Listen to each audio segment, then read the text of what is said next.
Yo, hello, we in the cut, man. Y'all already know what it is. Right now, we are reacting to a video, bro. We are reacting to a video, bro. And the video title is "What Happened to Maybach Music Group." Double MG, you know what I mean? Before I even talk, bro, like, subscribe, comment on the video, you know what I mean? You already know it's gonna be lit, bringing y'all this fire exclusive content, I mean, top notch, ripped up straight in the kitchen, man, like a chef, right? Like, crazy. But anyways, yeah, MMG, bro. I think they was hot 2011, around that era. So that's when I was in like middle school, 6th grade. That's when, like, the Wiz Khalifa's, you had Wiz, you had Drake, you had Take Care, all that, that era, bro, like the swag era.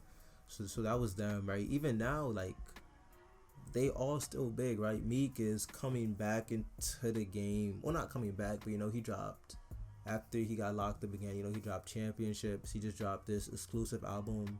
Oh no, Expensive Pain. Rick Ross still doing his thing, but he just never. He's been at the status, and he's just been at that status for as long as I can remember. As whether his lane is like that drug, kingpin, boss, mafia type, and that's what he stands on. That's what he raps about. And he raps about it very well, and people give him his respect. Wale was kind of up and down, but he dropped the album I really liked in 2019.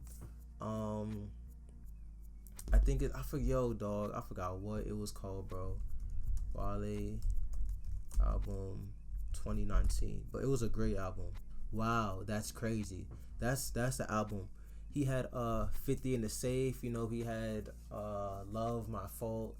He had Sue Me. I'm rooting for everybody that's black. Like, bro, great records on that album, bro. Great records, bro. But anyways, I'm talking OD for a video that's like 13 minutes long, so let's get straight into that reaction. The persona of a drug tycoon, Rick Ross, former correctional officer turned lyrical kingpin, quickly became the hottest MC in the game.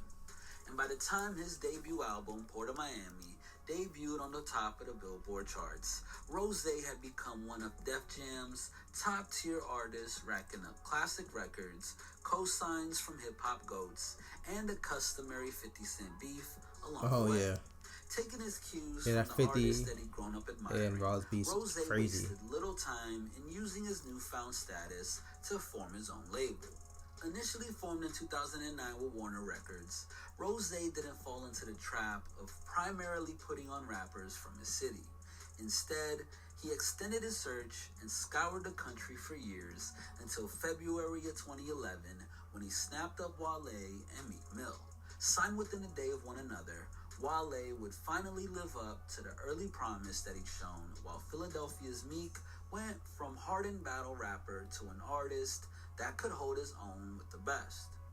As that familiar tagline of Maybach music, man, began to dominate hip-hop, their own projects were supplemented by the release of the self-made compilations, which gave them the aura of an old-school rap crew. However, in 2021, as we approach the label's 10th anniversary, MMG's grip on hip-hop has massively declined. For one thing, when Wale first came aboard at MMG, he was regarded as an underrated rapper that was approaching the most profitable run of his career. Dropped from Interscope after his debut album, Attention Deficit, shifted just 28,000 units, Ross invested in a talent that he felt had been stifled in years gone by. After a chance meeting in a strip club, Wale's initial spell on the MMG imprint would be a commercial and a critical high point that played an integral role in giving Rose's label the appearance of a new superpower in hip-hop. From 2011's Ambition, bro. 2015's The Album About Nothing, Ambition, bro, that's a classic. That's on. That's some freshman year basketball, like freshman year basketball, bro. That was my album. Record had ascended to the top of the charts before similarly disappearing out of the cultural conversation. His period of relevance seemed to snap shut. The record's follow-up Shine shifted just 25,000 first-week units, even less than the debut album that resulted in him getting dropped from Interscope. And even though Wale admitted that he didn't raise enough awareness, his fall from grace has left a massive dent in the MMG machine. But where Wale had managed to integrate himself into the mainstream before losing his grip, many of Ross's other signees that were meant to follow in the footsteps of a Meek or a Ross have simply failed to progress, or in other cases have been unwilling to. Yeah, because I've seen it's just Meek and Wale. So hold up, I guess it's gonna be a little intermission while this nigga talking. Well, while this dude is talking about NordVPN. Yeah, man, Wale, that freshman year basketball, bro, crazy. Even Meek, bro, yo, like that Ambition record, bro, yo, crazy, bro. Even Meek is always had records, bro. Like, you know, people know him for the intro, right? Intro might never be chopped, but you know, he had all his albums intros is great, yo. The Championships album, we had all the DCs. DC4 just dropped, I don't know when. I don't know if that was a while ago, but you know, we had DC. Man, even Ross, bro, him and Drake always got bangers. He dropped the Vegas Residency album. I don't know if that was what the album was called, but I know there's a song called Vegas Residency. But yeah, man, great artists just as a group. I don't know what happened. But yeah, this dude doing a whole 20-minute ad, bro. I don't know what he on, bro. I don't know what he on. He on something, bro.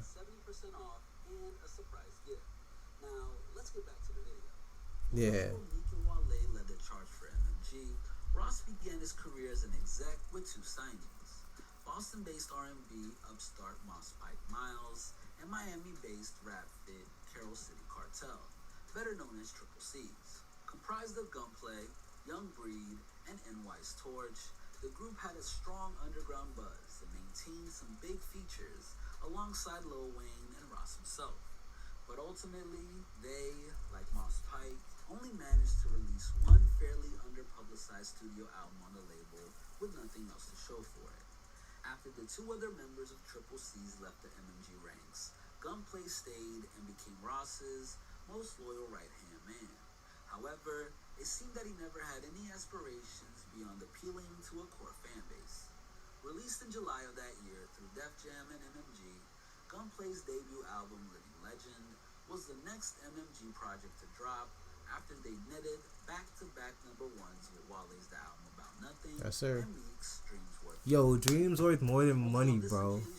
Man. Gunplay's peaked with like 82 places below theirs and halted the label's momentum in its tracks. When asked about the middling reviews and lack of commercial engagement, Gunplay maintained that he wasn't fazed by it and didn't want to succeed if it meant conceding to hip-hop's new sound.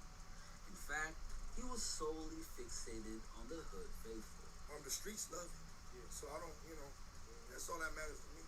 I'm getting positive feedback from the streets.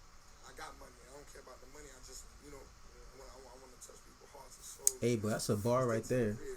Stick to the ribs, bro. Because a lot of people do sell out, and You know what I'm saying? It's everybody sounds the same. Everybody sounds like the Migos. No disrespect to the Migos, but shout out to Snoop Dogg for go ahead on pointing that out. Whether or not he was downplaying disappointment is one thing, but it's likely that his label boss expected him to perform a little better and get a more sizable return on his investment. While in the case of another of the label's hotly tipped signees that capsized before he could truly take off, he believed that the MMG system actively prevented him from making his name as intended.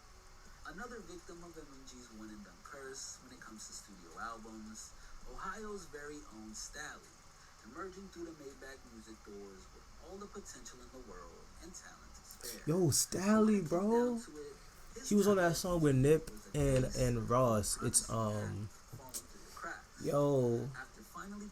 it's the Benzo song, like he's got me feeling sentimental. Stained glass windows in the Benzo, lost in the instrumental keys, got me sentimental, or something like that, bro. Got my dog Stalley on it. Yo, rest in peace, Nipsey, bro. Rest in peace, Nipsey. Always. what I'm focused on. There's no hard feelings. There was no bad blood. It's just an unconscious decision to take my career in my own hands. We tried to work it out, you know, and try to make see like what we could do to make it work, but it just was creative. You know, it wasn't making sense. So it was easy. More than capable of enhancing an artist's Yeah, that's hard, bro. short term, but less well. Shout out Stalley, but we gonna learn. We gonna learn what happened to my boy. MMG being able to give an artist's career a boost in the short term isn't limited to newcomers on their roster. Once again, signed in the strip club, R&B sensation Omarion wasn't exactly in the prime of his career when Rose brought him into the MMG fold in 2012. Years on from his B2K prime, and with no singles that had made major waves since 2006's Icebox, many were perplexed by Ross's logic. But sure enough, with the boss's industry savvy on the side, Supposed to be, wow. Chris Brown and Jhene Aiko assisted lead track from his MMG debut went triple platinum. But I saw it 2015, bro. Man. The biggest success of his entire career, this wouldn't translate into further success and register as another mistimed investment from the boss. And while Rose was churning time and money into these signees, a succession of missed opportunities that could have helped to strengthen the MMG roster slipped right through his fingers.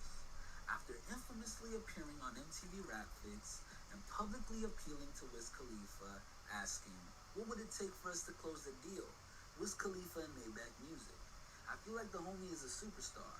Later interviews with Ross have revealed that he also contemplated signing deals with not only Dom Kennedy, but the late Nipsey Hussle.